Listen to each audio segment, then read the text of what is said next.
The crystal glasses clinked as Margaret Davidson, my mother-in-law, raised her fourth glass of champagne. A toast, she announced to the gathered family, her voice carrying that familiar, condescending tone, to the Davidson family fortune built by generations of hard work. Her eyes fixed on me. Not that some people would understand that. I took a small sip of water, maintaining my composure as I have for the past 3 years of marriage to her son Thomas. The monthly family dinners at the Davidson mansion had become an exercise in patience, each one featuring some new subtle, or not so subtle, dig at my supposedly humble origins. "Mother," Thomas started, but she waved him off. "Oh, darling, I'm just stating facts. When you married her," she gestured at me with her glass. "Everyone wondered what a Davidson heir was doing with a girl from nowhere." What the Davidsons didn't know, what nobody knew except my private banking team, was that I, Elena Chen, was the majority shareholder of Davidson Industries through a series of shell companies and investment vehicles. The family fortune Margaret loved to brag about actually belonged to me. "Tell us again, Margaret," her sister-in-law Susan chimed in, "about how your grandfather built the company from nothing." I suppressed a smile, thinking about the thick file in my office safe that told a very different story. Davidson Industries had indeed been founded by Margaret's grandfather, but he'd lost control of it decades ago through a series of poor decisions and questionable loans. My father, a quiet but brilliant investor, had acquired the majority stake through careful market maneuvers in the 1990s. When he passed away 5 years ago, he left me not just his fortune but also his business acumen and a letter explaining the true ownership of Davidson Industries. "Keep it quiet," he'd advised, "until the right moment."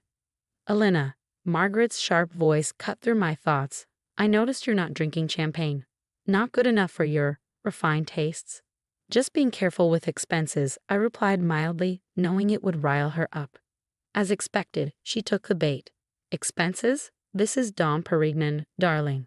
One bottle costs more than you probably made in a month at that little investment firm where Thomas found you." If she only knew that little firm was one of my family's many companies where I'd worked under an assumed name to learn the business from the ground up. That's where I'd met Thomas, not the spoiled heir his mother imagined, but a genuinely hard-working man who had insisted on making his own way despite his family's supposed wealth. "Speaking of expenses," Margaret continued, swirling her champagne, "Thomas tells me you're still working. Honestly, it's embarrassing. Davidson wives don't work. We have an image to maintain." "I enjoy keeping busy," I said, exchanging a small smile with Thomas. He knew I worked because I loved it, though even he didn't know the full extent of my business empire. "Busy?" Margaret scoffed.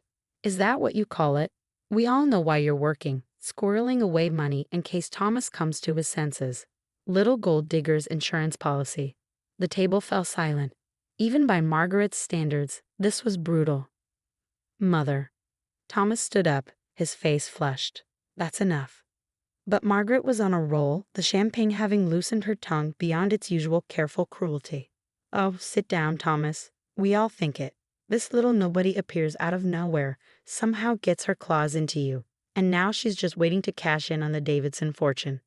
I thought about the quarterly reports sitting on my desk, showing how Margaret's extravagant lifestyle was slowly bleeding the company dry. The Davidson fortune she loved to brag about was largely smoke and mirrors, propped up by loans and creative accounting. "Actually, Margaret," I said quietly, "I've been meaning to discuss the company's finances with you." She laughed, a harsh sound that echoed through the dining room. "You? Discuss finances with me? I'm on the board of Davidson Industries, dear. What could you possibly tell me about our company?" The moment of truth I'd been waiting for had finally arrived.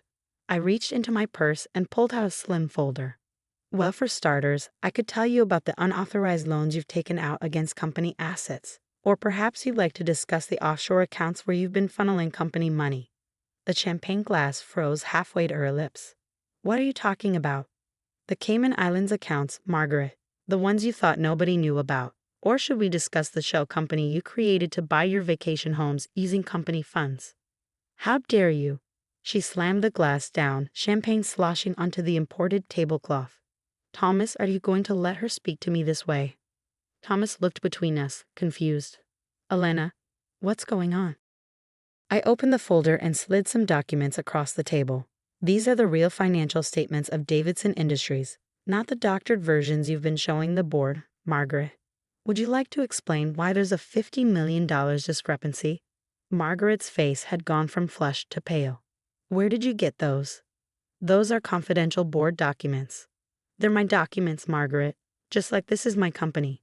The silence that followed was deafening.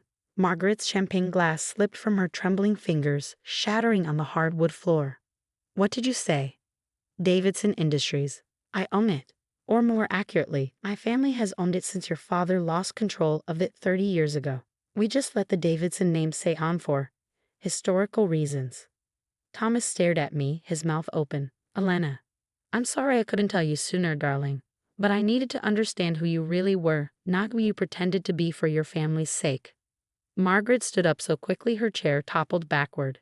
You're lying. This is ridiculous. I'm calling security. Your security team reports to me, Margaret. They have for years. Just like your board of directors, your executive team, and every significant shareholder you think supports you. The color drained from her face as the truth began to sink in. All those years of condescension, of treating me like a gold digger, of bragging about the Davidson family fortune, and I'd owned it all along. This is impossible, she whispered. We're the Davidsons. This is our company. I stood up, straightening my jacket.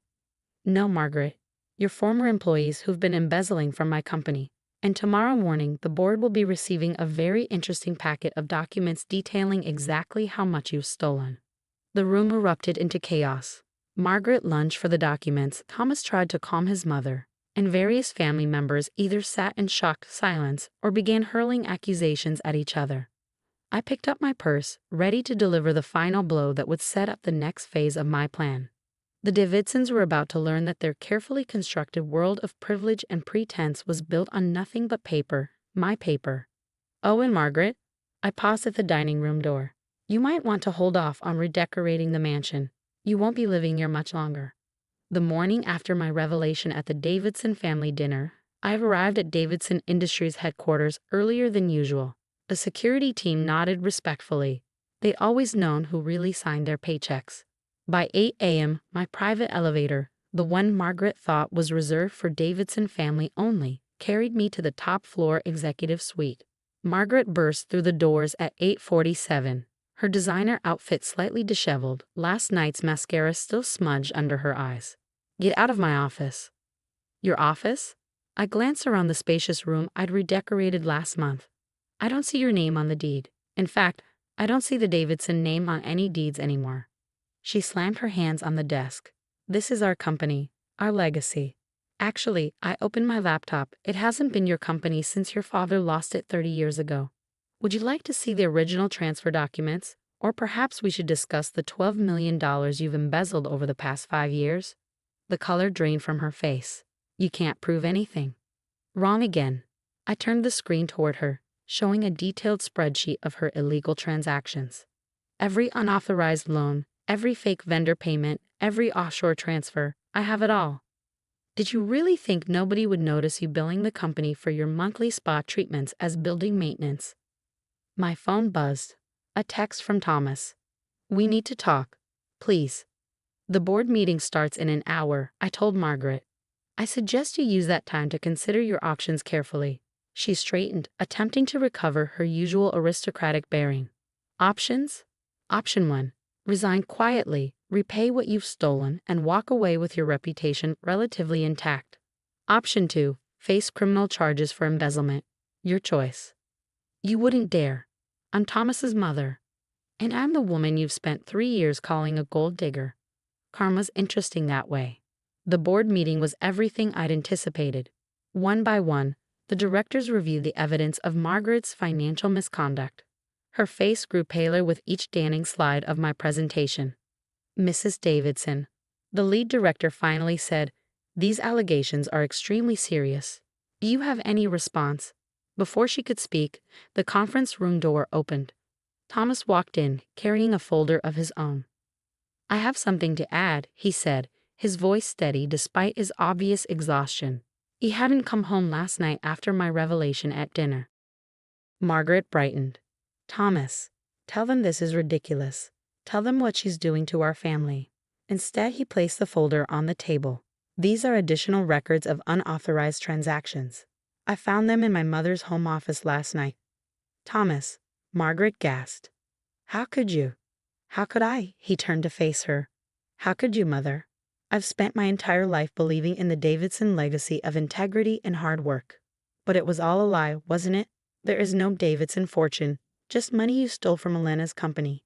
Our company, Margaret shrieked. She tricked you. She infiltrated our family. I stayed silent, letting Thomas handle this moment. He'd proven himself even more honorable than I'd hoped. No, Mother. Elena didn't trick anyone. She worked hard, earned my respect, and won my love while you were busy spending money that wasn't yours. If anyone should be ashamed, it's us. The Davidsons who've been living on borrowed time and stolen money. The board voted unanimously to remove Margaret from her position and initiate legal proceedings to recover the embezzled funds. As security escorted her out, she turned to make one final threat. I'll tell everyone. I'll expose you. Go ahead, I replied calmly. Tell everyone how you discovered the gold digger you mocked actually owns your company. I'm sure the press will love that story.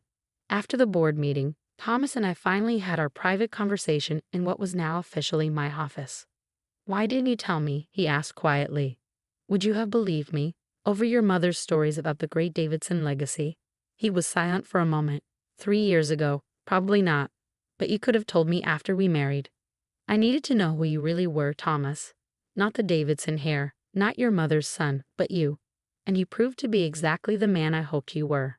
By turning in my own mother? By choosing integrity over family loyalty. By being the kind of man who does the right thing, even when it hurts. 6 months later, the Davidson mansion went up for sale.